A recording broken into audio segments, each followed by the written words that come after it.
ndipo ufalme wa mbinguni utakapofananishwa na wana wali 10 waliotwaa taa zao wakatoka kwenda kumlaki bwana harusi. 5 wao walikuwa pumbavu na 5 wenye busara.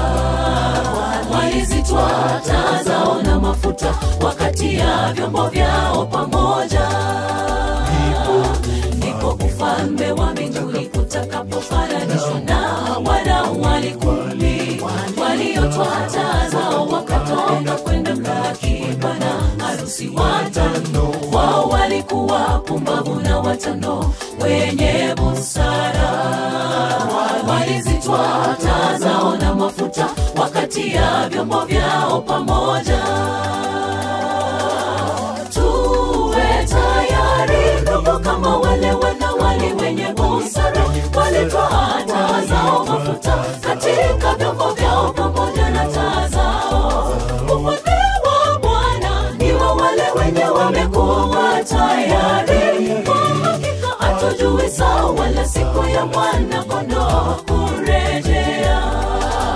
Tuwe tayari ndugu kama wale wanawali wenye busara. Walitwaa taa zao mafuta katika vyombo vyao pamoja na taa zao. Ufalme wa Bwana ni wa wale wenye wamekuwa tayari. Kwa hakika hatujui saa wala siku ya mwana kondoo kurejea.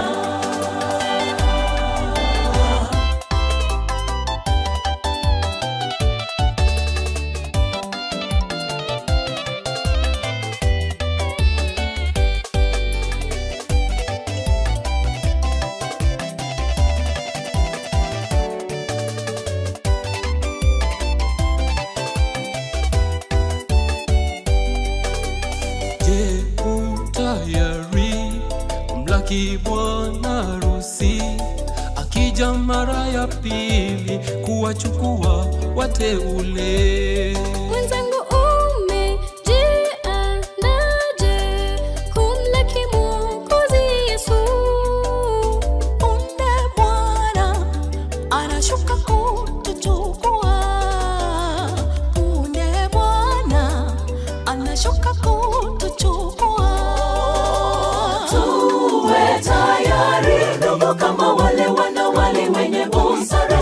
Walitwaa taa zao mafuta katika vyombo vyao pamoja na taa zao. Ufalme wa Bwana ni wa wale wenye wamekuwa tayari. Kwa hakika hatujui saa wala siku ya mwana kondoo kurejea.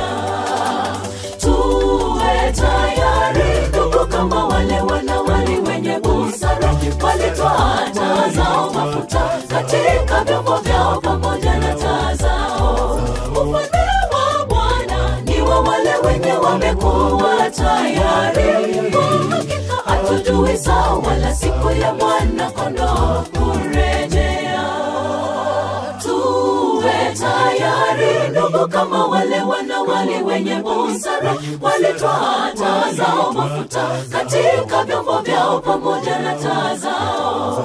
Ufalme wa Bwana ni wa wale wenye wamekuwa tayari. Kwa hakika hatujui saa wala siku ya mwana kondoo kurejea. Tuwe tayari ndugu kama wale wanawali wenye busara. Walitwaa taa zao mafuta katika vyombo vyao pamoja na taa zao. Ufalme wa Bwana ni wa wale wenye wamekuwa tayari. Kwa hakika hatujui saa wala siku ya mwana kondoo